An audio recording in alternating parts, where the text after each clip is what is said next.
Hello, I'm Micah Smith with Denver 7 and welcome to Denver Decides. This community partnership is dedicated to accessible and transparent elections. The partnership includes the League of Women Voters of Denver, Inter-Neighborhood Cooperation, and is presented by Denver 8 TV. Our mission today is to present a ballot issue forum in anticipation of the general election coming up on Tuesday, November 3rd. Among the numerous amendment and ordinance questions on this year's ballot is Proposition 115. This measure asks voters if people in Colorado should be banned from having abortions after 22 weeks of pregnancy, except when there's a risk to the mother's life. Our format for this forum will follow a basic debate outline with opening and closing statements, cross-examination, and will include responses to questions submitted by the forum organizers. Let's begin by meeting the participants who will present and discuss the pros and cons of Proposition 115. Beginning at my right is Dr. Christina Tossi, an obstetrician and gynecologist and medical director of Planned Parenthood of the Rocky Mountains. She will be speaking against Proposition 115. And on my left is Juliana Day of the Coalition of Women and Children, and she will be speaking in favor of Proposition 115. Welcome to both of you. We will begin with 1-minute opening statements from both speakers. Dr. Christina Tossi, you're first up, speaking against Proposition 115. Thank you.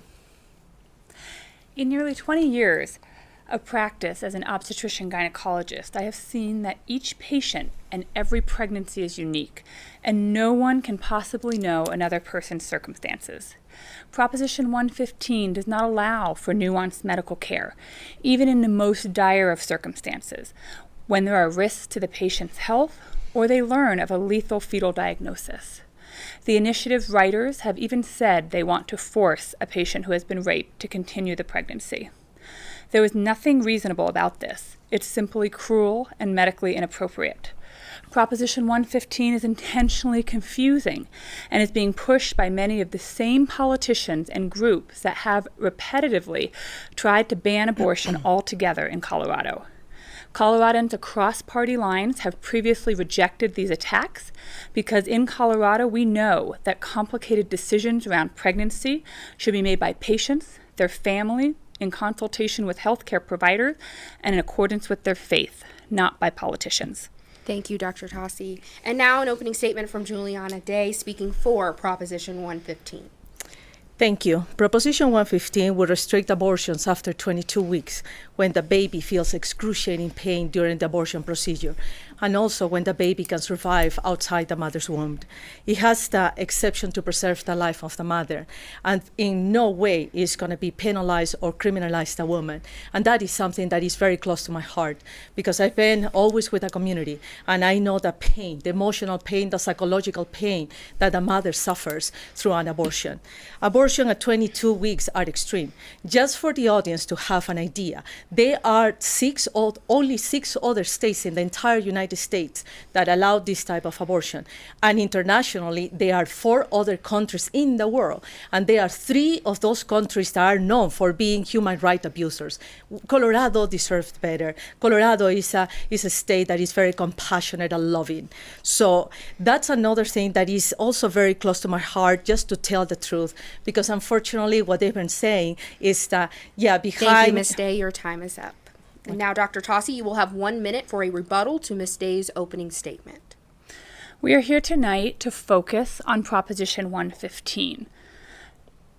This would become law that would criminalize all abortions later in pregnancy, with no exceptions to protect a patient who is raped, who tragically learned that their pregnancy will never become viable due to a lethal fetal complication, or a patient that may die due to their own health conditions if they continue the pregnancy.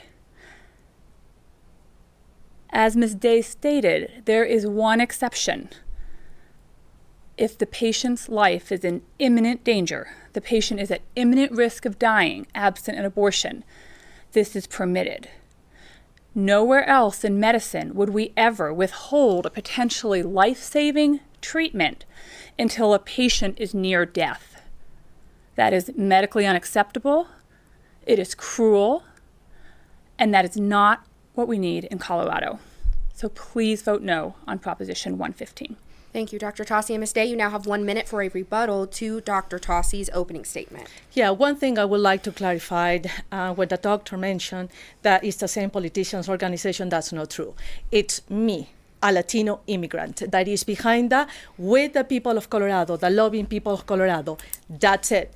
And I cannot say the same thing about all the organizations that are behind that, even money coming from out of state. Now, when it comes to issues of rape, exceptions, fetal abnormalities, that is also not true, because there is an exception for the life of the mother, and there's nothing compassionate about telling a mother that she is going to be feeling the kicks of her baby as the baby is struggling after being injected with a toxin that is a poison. And also when the baby is at that stage dismembered limb by limb, and the mother has to suffer with that. There's nothing more traumatizing for a mother. There's no reason for that. And we have to bring Colorado in line with the rest of the country and the rest of the world. So we need to offer alternative for the mothers and the babies. Okay. Now for our cross-examination rounds, beginning with Dr. Tossi. You may ask Ms. Day a question, and Ms. Day, you will have 1 minute to reply. I have cared for patients with osteogenesis imperfecta, also known as brittle bone disease. Type 2 is a lethal diagnosis.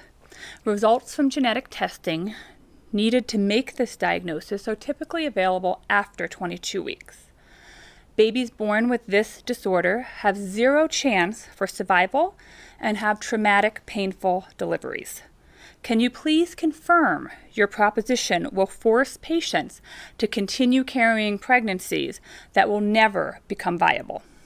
First of all, I want to say that before the 22 weeks, the mother have the right to choose whatever she decides with her pregnancy. I just want to make sure it's very clear. When it comes to fetal abnormalities, there's nothing compassionate about just forcing a woman to feel the kicks of the baby when it's poisoned and when a baby is being dismembered. We have to offer alternatives to a mother and their babies. And there are many organizations that can provide the support. And one of the things that is also, according to the activists and researchers from UCSF, that is pro-abortion, of course, fetal anomalies make up a small minority of late abortions.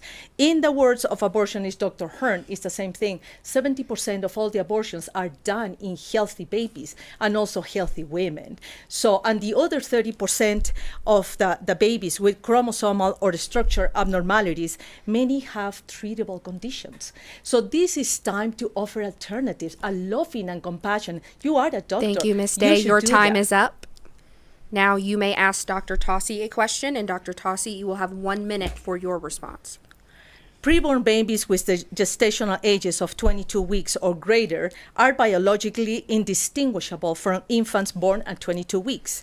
They are vital human beings. They have developed all the essential organ system. They can perceive pain. They can demonstrate sophisticated behaviors. So the question is, can you tell the people of Colorado what is the biological difference between a baby in the womb at 22 weeks versus a baby that is born at 22 weeks? Under the terms of Proposition 115, abortion is banned at 22 weeks, whether the fetus is healthy or has a catastrophic lethal diagnosis. Another point to understand is that there is no viability switch that automatically gets flipped on at 22 weeks, or any gestational age for that matter, because each pregnancy is unique and medical circumstances differ from patient to patient. I cannot stress this enough. Viability is not determined by gestational age alone.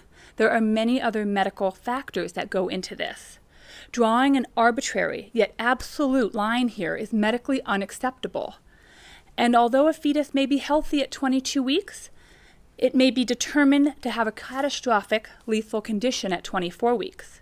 These decisions belong with patients, their families, and their physicians. This is a proposition that will create a ban that will hurt real people going through unimaginably complicated circumstances. Let's continue with cross-examination, and this time, Ms. Day, your turn to ask Dr. Tossi a question, and Christina, you will have 1 minute to reply. Yes, and it's not arbitrary. Babies can survive at 21 weeks, and it's a fact. Our medical team contacted local OBGYN as well as national experts when we were writing that proposition. They all agreed that if a pregnancy-related health issue arises at 22 weeks, and that's important for people in Colorado to know, that when is the point of viability, that treatment may be urgent delivery of the baby. Even Dr. Hearn, when he was asked the same question, that he has performed thousands of abortions, he could not think of a single instance when abortion, rather than expedite delivery of the baby, was necessary to save the life of the mother. So we asked experts, we asked Dr. Hearn, and by the way, I have a medical team and I can provide all the resources that the people need. Ms. Day, please get to your question. The question is, can you list a single medical reason to perform a late-term abortion where it is medically necessary to save the life of the mother, especially knowing that a late-term abortion can take between 2 to 4 days versus a C-section that takes approximately 30 minutes? I will address safety of abortion later in pregnancy first. In a peer-reviewed study in the most prestigious journal of obstetrics and gynecology, authors evaluated complications from second trimester and further abortions, and found that complications requiring medical intervention, such as admission, additional procedures, and blood transfusion, occurred in only 0.41% of patients, and they looked at 55,000 patients. So abortion later in pregnancy is safe. The perception that abortion care later in pregnancy is not safe is not based on scientific evidence. The second question was, why would delivery be not as safe as abortion? Delivery at 22 weeks, especially cesarean section, is not without risks, serious risks, and abortion is safer. Thank you, Dr. Tossi. Thank you. Now, Dr. Tossi, you may ask Ms. Day a question, and Juliana, you will have 1 minute for your response. As a physician, I have cared for many patients that are victims of rape. It is heartbreaking to see young patients who are raped by family members, such as the 13-year-old whose rapist controlled her life, her schedule, her finances, her transportation. It is incredibly hard for patients like this to access my care. It took time for her to get help and get into my office. Proposition 115 has no exception for rape and will force these patients to carry their pregnancies to term and deliver, correct? No, that's not correct. But, I'm a woman, and I can't even imagine the experience of a woman being raped or an issue of she was experiencing incest. So my heart goes to all those women, and I actually heard testimonies from women. And now, a larger study from Chicago involving 9,000 women demonstrated that women who choose abortion following rape, almost all of them have the abortion done by 9 weeks, and all of them had the abortion completed before 20 weeks. Now, if we're talking about rape and incest, it's already a very traumatic experience for a woman. And we're talking about that even compounding with a late-term abortion. You can say that is safe. That is not true. It's very risky, and you're gonna have to back that up. And that is safe and late-term abortion up to the moment of birth that is allowed in Colorado. That is safe for a woman. And in cases of rape or incest, the woman has the right to decide what to do with her pregnancy, and it's gonna have 5 months. Thank you, Ms. Day. Your time is up. And as we head into this next round, I would like to ask both of you to make sure you're keeping your questions clear and concise. Next round, Dr. Tossi, you go first with your next question for Ms. Day. Thank you. Another question? She already asked. The outline of the debate is when we start a new round, the same person who asked the last question will ask this next question. So we begin with Dr. Tossi. Some cardiac conditions can worsen as pregnancy goes on. Let us take the case of another one of my patients, a mother of 5 whose cardiac function worsened at 23 weeks. Her cardiologist said she may risk dying if she continued her pregnancy, or her condition may stabilize and she may survive. This happens in medicine, where we can't precisely determine a prognosis. Your proposition, only exception, is for patients at risk of immediate death. Can you please explain why Proposition 115 takes medically complex decisions away from patients and their healthcare providers and places them in the hands of politicians with no medical training? Politicians, it's just, I don't know why you're making that statement. I don't understand. The Proposition 115 is about love and compassion. When a baby can survive outside the mother's womb, why organizations like Planned Parenthood and others, they try to kill it inside of the womb? And the answer is very simple. This is a late-term abortion is a very profitable industry, and that is a fact.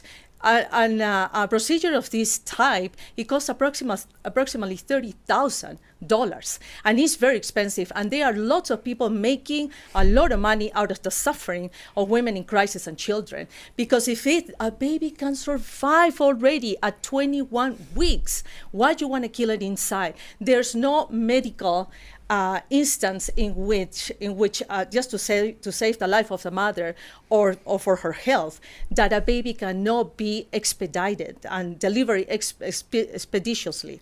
Thank you, Ms. Day. Now, Ms. Day, your next question for Dr. Tossi.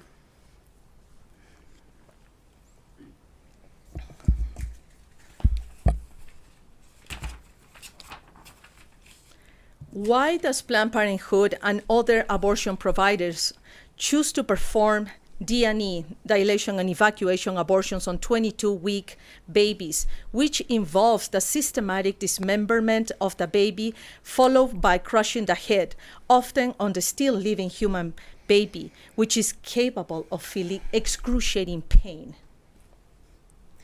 Graphic depictions of this kind are purposely crafted to misrepresent abortion care. Abortion care later in pregnancy is safe, compassionate, and patient-centered. Pursuing abortion care later in pregnancy is a decision patients make while facing the complex medical realities of their pregnancy.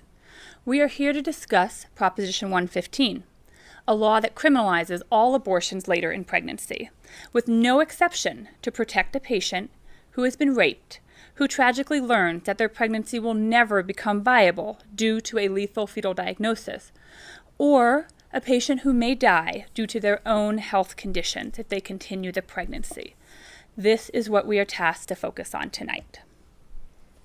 That brings us to our final cross-examination round, and Ms. Day, you will start it off with a question for Dr. Tossi.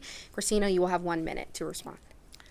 Why is it that our opponents, including Planned Parenthood, continue to dehumanize the preborn and use terminology like pregnancy tissue on their website to describe a vital 22-week human being? You can see it in an ultrasound.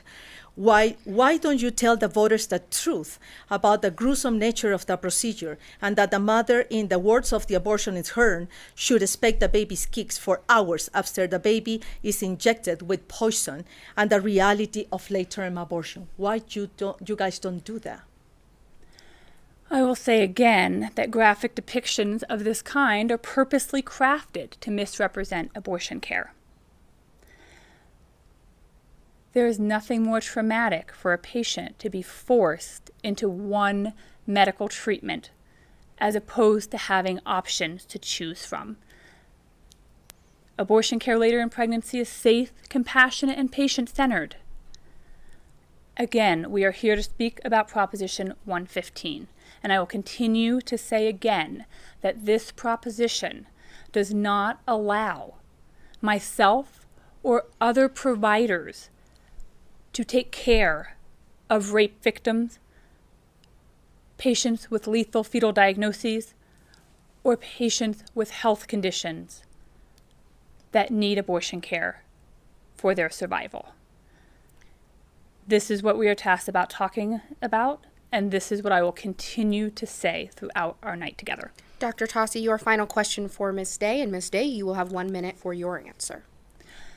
Throughout my practice of medicine, I rely on guidelines from medical societies that are grounded in scientific evidence and developed through rigorous and inclusive processes.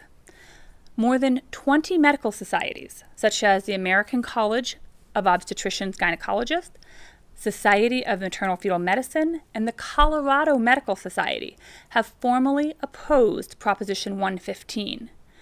Why should Coloradans ignore the voice of local and national medical experts representing tens of thousands of physicians?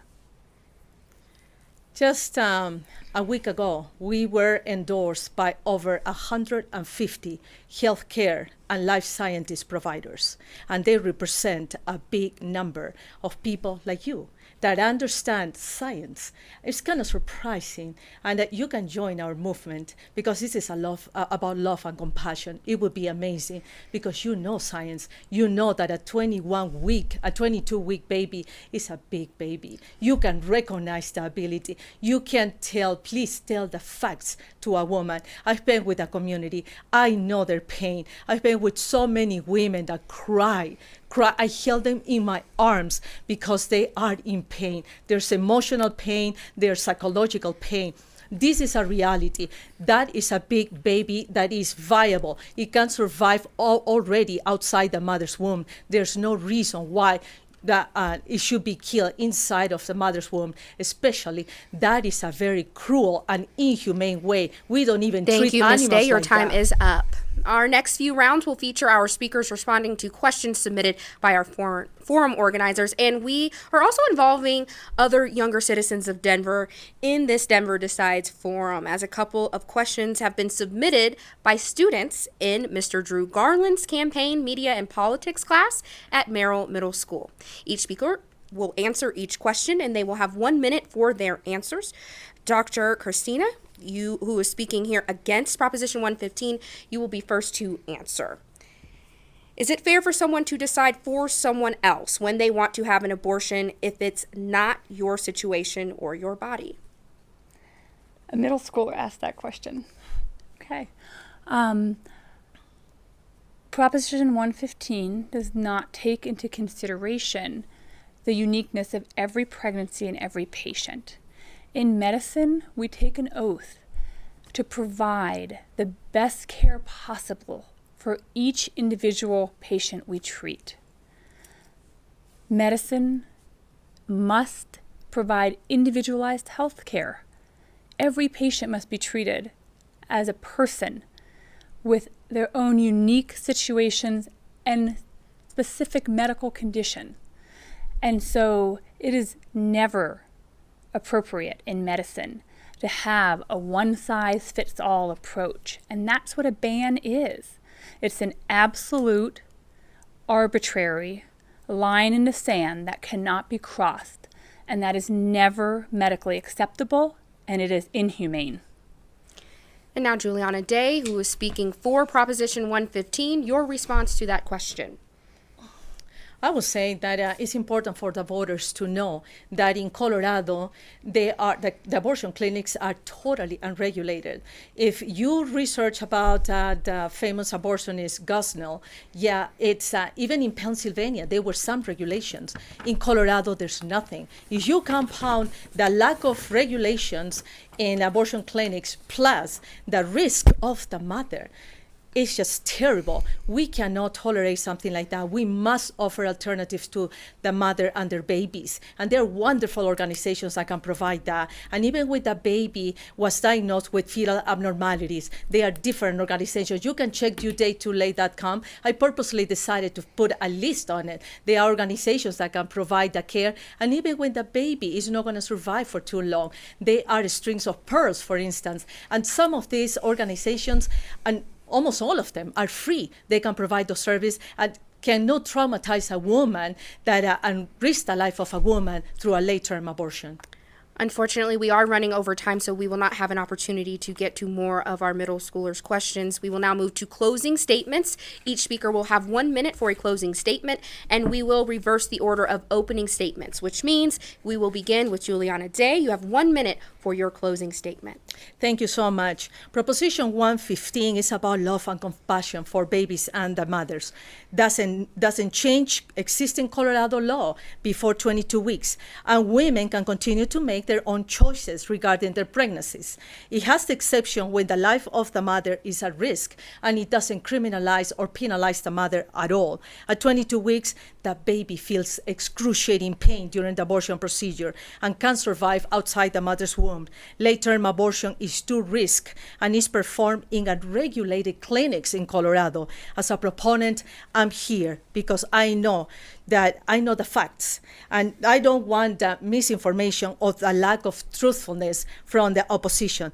They are saying that behind Proposition 115 are the same groups and politicians. That's not true. I'm just a Latino woman, and I'm here with a lot of love and compassion for my community, for the state, and for my adoptive country. The opposition is financed by multi-million organizations. That's not right. Thank you. And now a closing statement from Dr. Christina Tossi. You have 1 minute for your closing statement. Every pregnancy and every patient is unique, and no one can possibly understand another person's circumstances. Proposition 115 is an arbitrary yet absolute line banning all abortions at 22 weeks. It does not allow for individualized circumstances to be taken into consideration, and that will be traumatic to patients. What this means in terms of real people includes patients with newly diagnosed or worsening medical condition being denied a potentially life-saving treatment in Colorado. A lethal fetal diagnosis made after 22 weeks, being forced to continue that pregnancy, forcing rape victims to continue their pregnancy. There is nothing reasonable about this. It is cruel and medically inappropriate. This care and these decisions belong with patients, families, and their health care providers. Please vote no on Prop 115. We want to thank you, Dr. Christina Tossi and Ms. Juliana Day, for participating in today's forum on behalf of our sponsors, and we hope that we have given you a fair look at the pro and con arguments for Proposition 115. Again, it asks voters, should people in Colorado be banned from having abortions after 22 weeks of pregnancy, except when there's a risk to the mother's life? Our thanks also to the Denver Decides partners, which include Interneighborhood Cooperation and the League of Women Voters of Denver. Denver Decides is presented by Denver 8 TV. Remember, election is Tuesday, November 3rd. Let your voice be heard. Be sure you are registered and be sure to vote. For complete election information online, go to denverdecides.org. I'm Micah Smith with Denver 7. Thanks for joining us.